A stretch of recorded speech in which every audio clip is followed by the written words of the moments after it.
Twongeye kubasuhuza inshuti bavandimwe mukurikiye Imisemo TV, mwe mudukurikiye muri mu mujyi wa Kigali ndetse namwe muri mu ntara zigiye zitandukanye, ndetse n'abadukurikiye bari mu bihugu bigiye bitandukanye.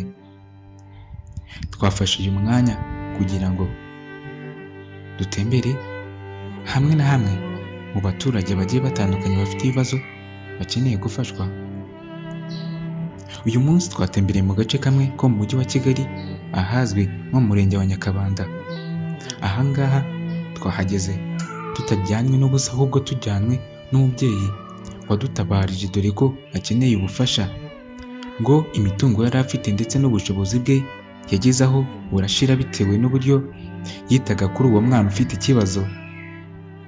Uyu mwana rero yavukanye ikibazo gikomeye cyane, ikibazo cy'ubumuga bwo kuba nta rugingo na rumwe yari afite rwari rukomeye, ko ingingo ze zose zari zoroshye cyane. Uyu mwana rero bakoze ibishoboka byose kugira ngo abashe kuba yagenda, ingingo ze na zimwe zigenda zikomera, ariko kugeza ubu ngubu uyu mubyeyi ibyo yari afite byose, dore ko n'inzu yari afite yagurishije amafaranga yose agatanga kugira ngo arebe ko uyu mwana hari icyo yabasha kumukorera.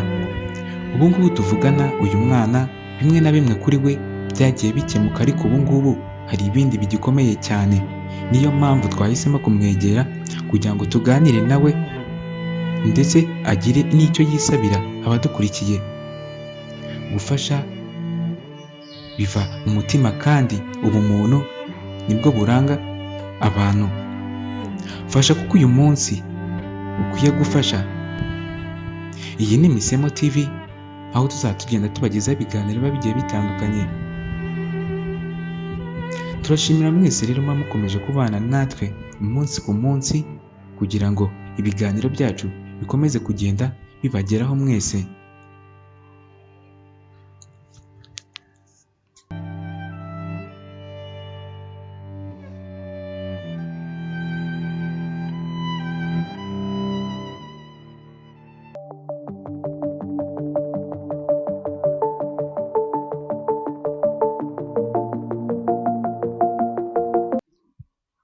Nitwa Nyirahabimana Emerance, ndi umumama w'abana 8, mfite imyaka 51.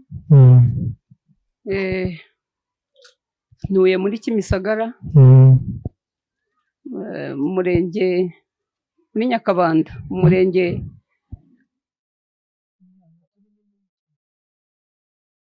Nyakabanda, muri Munanira ya kabiri. Nuko babibabwiye, mfite abana 8, umwana w'umuhererezi yavukanye ubumuga, ikibazo cy'ubumuga, ntiyabonaga, ntiyumvaga, ntiyicaraga, mbese nta rugingo ruzima yari afite. Ingingo zose zari zifite ikibazo, ijosi ryagwaga inyuma y'inkosha,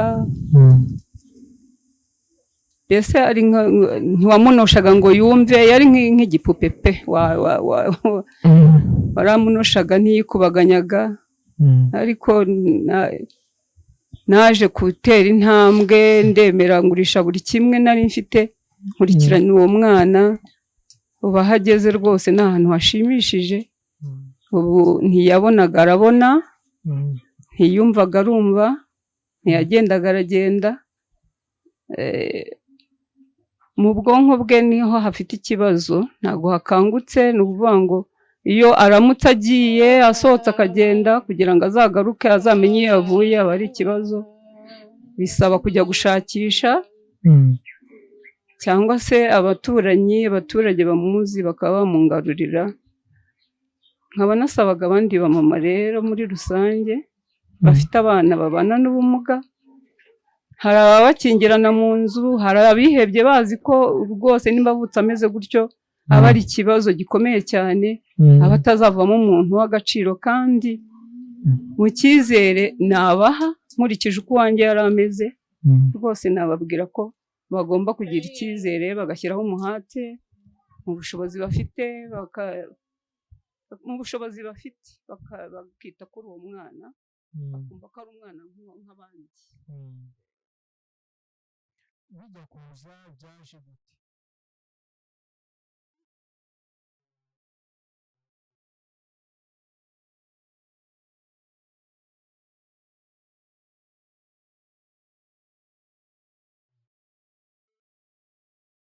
Bamukuruza ibyuma ariko ntabwo namubyaye neza, ntabwo bigeze bambaga, ariko avuka ananiwe, atarira, adakoma, ariko aza kugenda azanzamuka bitewe n'uburyo namukurikiranaga umunsi ku wundi. Amaze kuvuka ukabona afite icyo kibazo, byagenze ute? Ni iyihe nzira wanyujijemo kugira ngo umwana kuri ubu ngubu aba agenda, aba avuga, aba akora utuntu twose nk'utw'abana? Urumva yavutse ijosi ridahagarara, amaboko adahagarara, ariko kuri ubu uko abantu bose banamukurikirana barabona umwana ari muzima. Byagenze ute? Ni ubuhe butwari wabinyujijemo? nigomwe buri kimwe, kuko nta n'ubushobozi bundi nari mfite burenze, ariko nemeye nigomwa buri kimwe. Mu byo nari ntunze ndagurisha, nari ntuye ariko uyu munsi ndacumbitse, mbese kugira ngo umwana aba ageze aha ngaha ni uko nigomwe buri kimwe icyo ari cyo cyose nari mfite.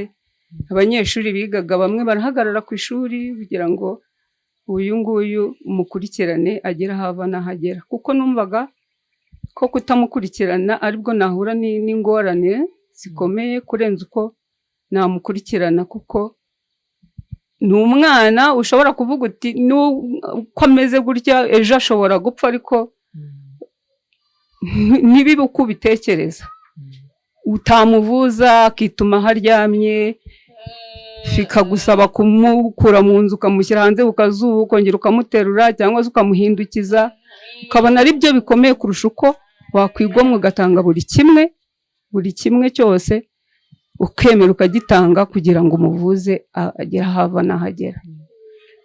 Twakomeje kuvuga uyu mwana, ariko ubundi amazina ye bwite ubundi bamwitana? Amazina ye bwite yitwa Kwizera Benjamin. Kwizera Benjamin ni umuhungu. Nk'uko tubireba amaso yacu abiduha, turabona ari umwana, aragenda, akora utuntu twose tw'abana. Ese ibi ni kwa muganga babigufashijemo cyangwa ni ubundi bufasha? Ni kwa muganga, ni amasengesho no kwa muganga ko, ariko nanjye n'ubushake buri muri njyewe. Ni kwa muganga nkimara kumenya ko wavukanye ikibazo, ntabwo nahise mbimenya ko ari ikibazo wenda kiri mu buzima bwe. Numvaga ko hari ukuntu umwana avuka ukumva ko ari ukumuroga, ari indwara z'abana avukanye. Namanje kuvuza mu Kinyarwanda igihe kinini ndetse cyane, mbona ntacyo bitanga. Ngeze aho ndavuga nti rero kizima ndabona ari ukutangira kumujyana kwa muganga. Ntangira mujyana kwa muganga, bakanapima bakabura indwara, mbese bakabona ntibasobanukirwa, kuko nubwo ingingo ze zitari zikomeye, ariko wabonaga nta forume afite y'abana bafite ikibazo, babana n'ubumuga. Ubwo rero ndatangira rero ndamuvuza, namujyana kumupimisha nko kumukingiza, ibiro ntibyiyongere, ukabona aho kugira ngo akure nk'abandi bana, ahubwo arasubira inyuma. Kandi ukabona ni umwana ubyibushye ariko ukabura ibiro. Abaganga bagumye babyibazaho, bageze aho batangira kumpa amatransfert. Natangiye ari kuri centre de santé, narangije bamatransfert kuri hopitali iwacu aho bita i Rwamagana.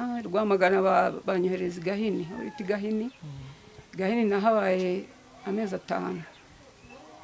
Gahini biranga, ndongera ngaruka mu rugo, ndongera nza hano CHK naho ndahavuriza nk'amezi 5 naho mvayo nza hano ku kigo umwana nk'abandi. Hari ikigo kihari gifite abana babana n'ubumuga. Ni transfert mu dogiteri wahuye nayo bwa mbere yampaye, hanyuma ndamuvuza ndahaba naho amezi 3 bamukorera ikine bamukoreraga nta kinini nta bundi nta yindi miti ni kine urumva ndagumya ndahaba bamukorera kine nirengagiza ibyo nasize inyuma pe ntaba ari we ndebaho kuko niwe numvaga ko ngomba kujya kumwitaho akagera haba nahagera kugeza ubwo kuri uyu munsi wa none ubushobozi bugeraho buba bukeya ndataha njya mu rugo kuko numvaga ariho ubushobozi bwanjye bugarukiye ubwo ngewe kwa muganga bantegeka ko ngomba kujya muzana buri cyumweru hashika noneho rero mbabwira ko nta bushobozi nabona kubera ko kwa muganga urumva igihe cyose nari mbayeyo nicayemo ibyo bamukoreraga narabirebaga niyemeza rero kujya mbikora nanjye ndabikora nkajya byuka mu gitondo saa 11 nkamugorora umutwe igihimba amaboko amaguru ahantu hose mbona afite ikibazo nkamugorora nkabikora mu gitondo na nijoro agiye kuryama umunsi ku wundi kugira ngo mbone ko hari ikigenda gikoreka naregeraga isaha nimba ngeze kuri ntuza yo kwicara nkacukura nkakobo nkamwicazamo noneho nkaregera isaha ku buryo nimba uyu munsi yicaye amasegonda 5 ejo nkazongera gutyo uko ngenda amasegonda 5 10 bukeya iminota iva isaha nuko nagiye mbona ko umwana hari kiri kugenda gikoreka ni wowe ubwawe wafashe ingamba ukavuga ati ngewe ubwanjye nafashe ingamba ndavuga ngo ngiye kwita kuri uyu mwana kugeza igihe mbonye ko hari igikoreka ariko ujya gufata ingamba nuko wari ubonye ubushobozi bwawe bwari burangiye pe burangiye abana benshi babihombeyemo hari abacikishije amashuri kubera kwita kuri uyu nguyu ubwo nanjye aho ubushobozi bwarukiye nanjye ngarukiriza aho nsigarana ubushobozi bwanjye ku giti cyanjye imbaraga zanjye nizo nakoresheje kugera ubwo umwana ageza ubu ngubu ni ukuvuga uno mwana ataraza wari ufite inzu nari ntuye rwose pe nari ntuye ariko kubera umwana uremera avuga ati reka nyigurishe buri kimwe amafaranga wamugurishije inzu niyo wamuvujije ndamuvuza rwose kugera arangiye kugera amafaranga arangiye y'inzu yose arangiye cyane uyu munsi ndakodesha ndacumbitse kubera icyo gikorwa ariko ntago kuri we ntabwo wakoreye ubusa ntago ndogeta ntago mbese nicuza kubera ko mbona hari icyo byatanze benshi na benshi iyo bafite aba bana bafite ikibazo ukagenda kwa muganga uganira n'abandi babyeyi hari ukuntu bagufata baguheza bafite umwana utuzuye afite umwana ufite iki kibazo urwo rugamba wowe warurwanya ute icyo kibazo turakigira cyane rwose n'ubu kandi hari ahantu ushobora kujya nko gukodesha bakakwima ubukode bakakwima inzu kubera uyu mwana hari nawo bo mushobora kubana bakabona ubabongamiye kuko uyu ni umwana utagira aho ahezwa arinjira ahantu hose mu baturanyi muba muri kumwe waba utetse akazana isahani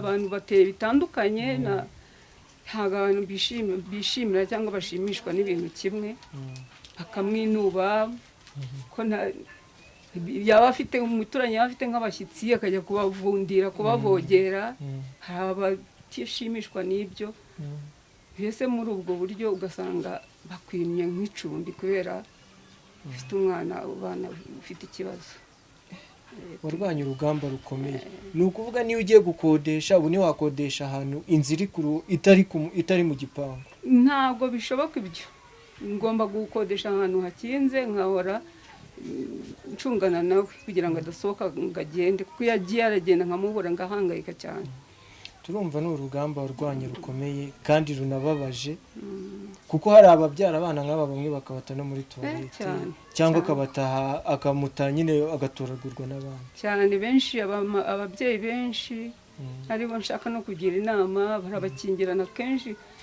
akajya nko gukora akamusiga mu nzu akinze akajya gukora kandi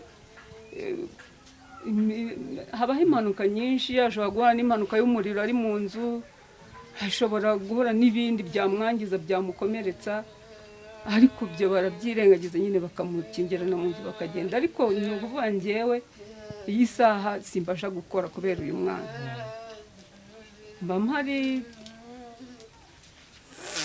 nkamwitaho, abakeneye kurya urabibona, ntahari ntabwo yabasha kurya.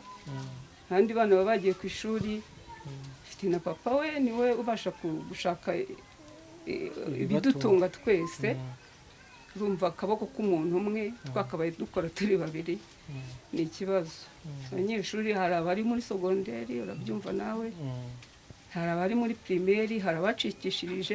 Ntangira kuvuza uyu mwana hari umwana wabigendeyemo cyane, umwana w'umusore ufite imyaka 25, yakabaye yarize nk'abandi, ariko kubera ko namubyaye aribwo yakatangiye kugira bihita bihagarara. Ubwo ni ukuvuga ngo ahita ava mu ishuri kubera ko ibyakabaye bimujyaho byahise bijya kuri uyu mwana. Ikindi kibazo nakubaza, urabona iyo ufite umwana nk'uyu mu rugo, muri famiye, hari ukuntu bamufata? Bwa mbere kubyakira urabyumva nawe, ni umwana uba ugoranye kugira ngo ugire icyo ukora cyangwa se kugira ngo ukarabe n'iki nuko bamugufasha.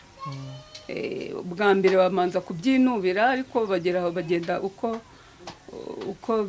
bikeye n'uko bwije, umunsi ku wundi bagenda babimenyera, bakagera bakamwakira. Ubu ni umwana bakunda cyane ndetse bishimira. Ariko mbere byabanje kubagora, urabyumva, nubwo ubu ngubu wenda atitumaho ari, ariko mbere byamanje kubaho. Urumva rero ntabwo ibyo byabura muri barumuna we kumwinuba cyangwa kugira gute, ariko uko umunsi ugenda uvaho bagenda bamumenyera, bakabyakira, bakamufata uko ari. Noneho aho nabo babana mu nzima, ariko mu buzima bw'Abanyarwanda tugira famiye, ba sogokuru, ba data bukwe, ba mabukwe. Ese bo urumva ubyaye umwana, umubyaranye n'umugabo wawe, abambere bari bazima nta kibazo bafite, undi aje afite iki kibazo. Abenshi bamwe batavoti ni ya mitongero y'iwabo, niyo kwa se, niyo kwa mama we. Ese famiye yo, yaba iy'umugabo wawe cyangwa famiye yawe, yo yabashije kumwakira, imenya ko ari umwana nk'abandi? Ntabwo ibyo bibura, bamanza bavuga ko ari ibintu by'amadayimoni, abenshi niko bavuga. Nibyo bamutereje, ese n'iby'iwabo bakunze kubivugaho cyane muri famiye aho nashakiye, mbese n'ibyaho nashakiye, mbese babivuga kwinshi. Ariko urabyakira nyine, ukagira uko ubyitwaramo, kubera ko wenda uba waramukurikira ukamenya ikibazo afite, ubasha kubyakira. Kuri wowe se hari ubwo wagize umwanya wo kugenda ngo basobanurire cyangwa ngo ubigishe? Narabigishije cyane nkimara kumenya uburwayi bwe, kuko nanjye mbere bwamanje kunshanga, ntazi ngo arwaye afite ikibazo ki. Aho maje kukimenyera rero ko namucishije mu cyuma muri sikaneri, bahita babona ikibazo afite, usanga ni umutirizomi 21, afite ikibazo cyo mu bwonko. Icyo gihe rero babandi baba bafite urujijo rwo kuvuga ngo ni ibyo wamutereje, ese ni iki, byose ibyo byose bibazaga nabamaze amatsiko, nabasobanuriye ikibazo afite. Ubu uyu munsi wa none habaza ikibazo afite. None se wowe umaze kumenya ikibazo umwana wawe afite, hari ubundi buganga bw'ibanze wagiyemo? Naravuje nyine ngarukiraho ubushobozi bwanjye bugarukiye, ariko bitavuze ngo hari ubundi bushobozi buhari mbonye, bitavuze ngo ntabwo wagumya kumukurikirana, hari icyo cyagumya gukoreka. Ariko uyu munsi kubera ko njye nta bushobozi buhari, ntabwo nyine niho nagarukirije. Ariko hagize undi mu bundi bufasha nabona, hari aho yava n'ahagera, yaba umwana rwose ushimishije. nk'uko u Rwanda rujya ruvuga ati abana ni Rwanda rw'ejo. uyu mwana waramuvuje, ubushobozi bwawe bujya aho burarangira. ese kuri ubu kugira ngo uno mwana abe muzima byasaba iki, byatwara iki? yaba iki by'amafaranga, ikiguzi cyose byatwara. wowe nk'uko wabajije wumvishe byaguhagarara gute? naganiriye n'abaganga bambwira ko ahagereye ahangaha ni amafaranga menshi, mbese byakoreka kuri we ni amafaranga menshi, ni ugukangura ubwonko, imiti y'aba bana baba bameze gutya ibihenze. ntabwo rero ubushobozi nabubona, kereka hari ubundi buryo mbonye ku buryo ibyo byakoreka. ubushobozi bakubwiye ko ari nkangahe ku muti? ku muti mu bushobozi bw'amafaranga, kuko dukomeje kuvuga ngo ubushobozi, umuntu uri gukurikirana iki kiganiro ntiyamenya ubwo bushobozi ubwo ari bwo. ntabwo nabyinjiyemo cyane, kuko burya winjira mu kintu ari uko ufite ubushobozi bwo kugikora. ntabwo rero nabyinjiyemo cyane, gusa nkurikije amakuru nagiye nshakisha mbaza, cyangwa se kuko hari n'abandi bafite abana bameze gutya, bambwiye ko imiti yabo ihenda. ntabwo ninjiye mu biciro cyangwa uko yabigura, kuko nta bushobozi bwayo nari mfite, ariko bambwiye ko ihenda.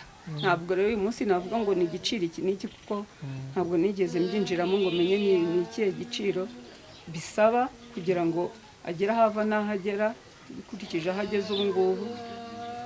ubwo rero haramutse habonetse ubushobozi, umuntu yabyinjiramo akamenya ko bimeze.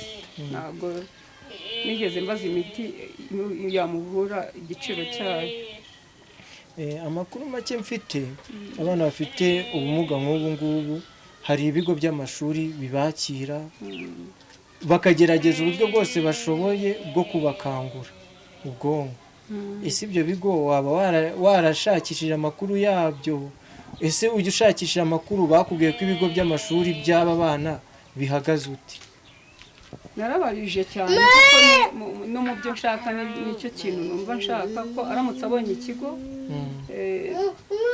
ko ibyo bigo benshi babamo, cyangwa se bakaba bakwiga, abanyeshuri baruhuka nabo bagataha nk'abandi banyeshuri, bakajya kubafata.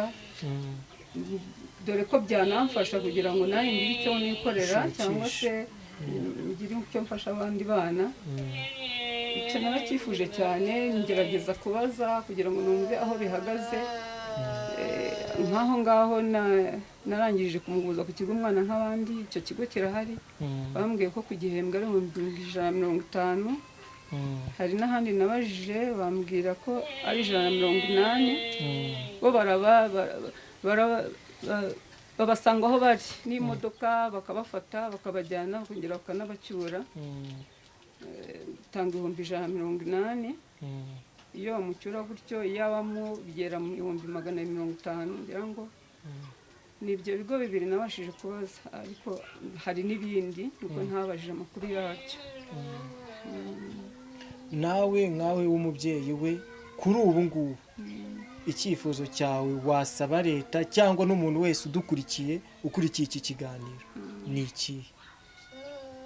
abana nk'aba baba bakeneye ahantu baba bisanzuye, batabangamiwe, hisanzuye. ku cyifuzo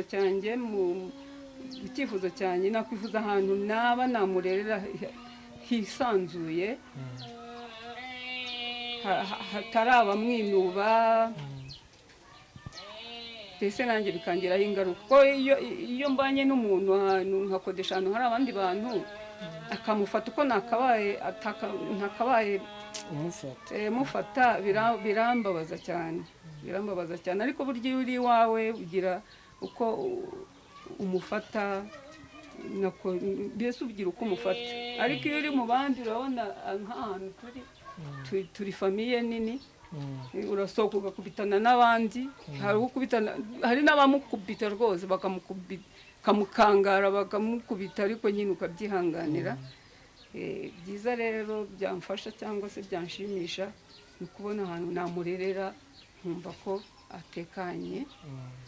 Ikindi cyifuzo cyanjye ni uko yabona ikigo, yabona ishuri yigamo, akamenya nk'ubu ntazi kuvuga, ari mu bandi bana hari ibyo yagenda amenya, nuko kuba agenda ntabashe kugaruka, hari igihe ibyo byose byagenda bishira, bigenda bikoreka akurikije uko agenda abona abandi bana. Iyo ari mu bana benshi urumva ko hari ibyo yagenda bigira, cyangwa se n'ababishinzwe hari babigisha, baba barabihuguriwe, bazi uburyo ki bafata abana nk'aba, hakagera hava n'ahagera.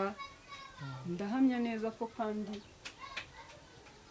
mpumuriza n'abandi babyeyi ko umwana umwitayeho hari aho yava n'aho yagera. Uyu nguyu ashobora kuvamo umwana ushimishije rwose, wagirira igihugu akamaro n'abagituye. Ikintu kimwe wasaba leta, aho wasabaga muri rusange, nk'ikintu wasaba leta, urabona dufite perezida mwiza wumva ibibazo by'abaturage, ni ikihe kintu wasaba leta cyangwa perezida wa repubulika? Ikintu namusaba rwose mbikuye ku mutima ni ukumaho nderera uyu mwana, ho ntura mbese mu magambo asobanutse, kagira aho yisanzuriye, nkahamurerera, nkamenya ko nta zindi mbogamizi agomba guhura nazo. Ikindi nsaba ni uko nabona ishuri rye akiga mu bushobozi buke mfite. Barumuna we bari kwiga, rero ni ipfunwe rikomeye kubona abandi bana bari ku ishuri barize bazi gusoma no kwandika, ariko uyu nguyu w'umuhererezi nkabona afite ikibazo. Hari icyo numva nyine binteye igikomere, ariko mbonye ishuri rye nkamukurikirana, nibura nkumva akamenya kuvuga, nkabona aragira hava n'ahagera, byanshimisha cyane kurenza uko yaguma mu bwigunge nanjye nkabugumamo gutya. Hari abantu bakurikiye kino kiganiro, hari umuntu waba ashaka kugira ubufasha bukeya yaguha bitewe n'uko amikoro ye ameze. Hari ushobora gutekereza ati uriya mwana ukuntu namubonye, hari umusanzu wanjye natanga, icyo 1000, ayo 200 aragwira akavamo ikintu gikomeye. Umuntu agushaka yakubariza he?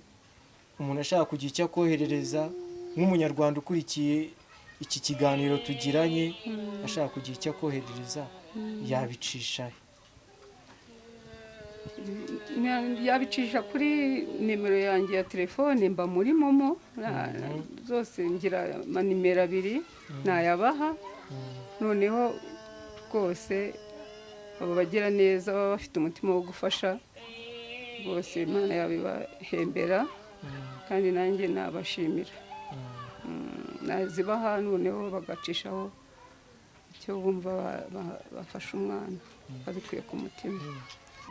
Nimero zanjye za telefone ni 078 078 32 32 31 61 65 65 2. Ongera usubiremo 078 078 32 32 31 61 65 2. 2. Izo nizo nimero bakubonaho, ari ushaka kukohereza ubufasha, ari ushaka kukubaza amakuru y'uko wafashije umwana wawe, yazikuboneraho. Azimboneraho, zanditseho Nyirahabimana Emerance. Agiye kukohereza amafaranga yabonaho Nyirahabimana Emerance. Banyarwanda, banyarwandakazi, umwana ni uw'igihugu, umwana si uw'umubyeyi, umwana ni Rwanda rw'ejo.